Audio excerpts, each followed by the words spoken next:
I am Eric Meijaard. I am a conservation scientist and practitioner.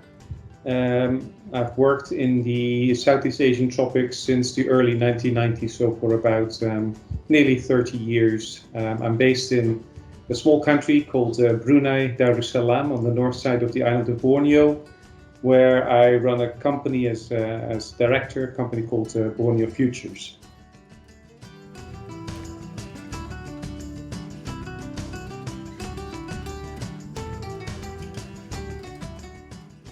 We all recognize that palm oil or oil palm expansion has had major environmental impacts and social impacts, primarily in Southeast Asia.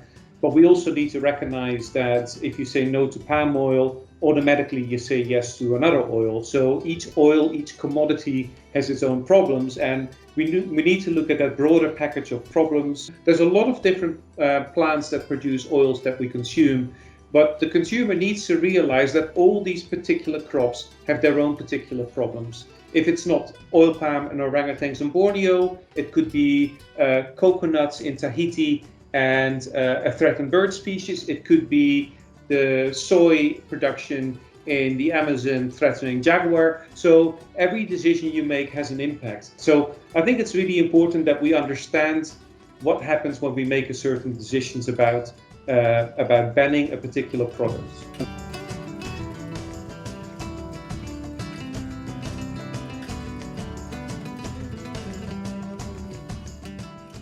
Some plantations are really quite good at dealing with social challenges and environmental challenges. Some companies set aside significant areas of forest where they are managing wildlife.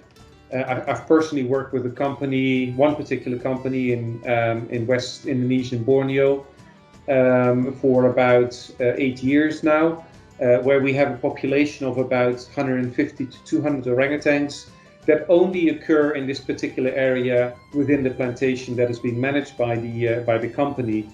And I'm pretty certain that without the interventions from that company, these orangutans would no longer exist. So the same company has also cut down forests. It's always a bit of a mixed bag as to how good or how bad it is working with the palm oil industry, but I think in this case it's very clear that there has been a positive impact on survival of orangutans.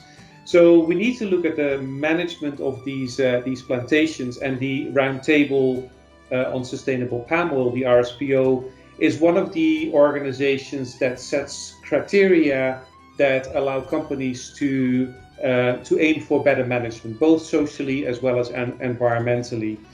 So that's one solution to improve the management of oil palm and make it more sustainable. We could also look at issues like traceability. Did it come from an area that was deforested last year? Did it come from an area that had major breaches on human rights?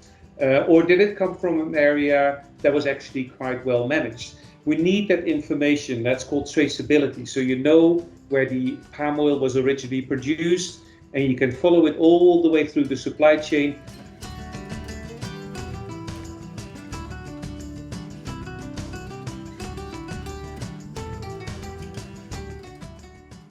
I think the consumer needs to be able to read on the label, this is the impact the product that I'm buying today has had somewhere in the world on people and the environment.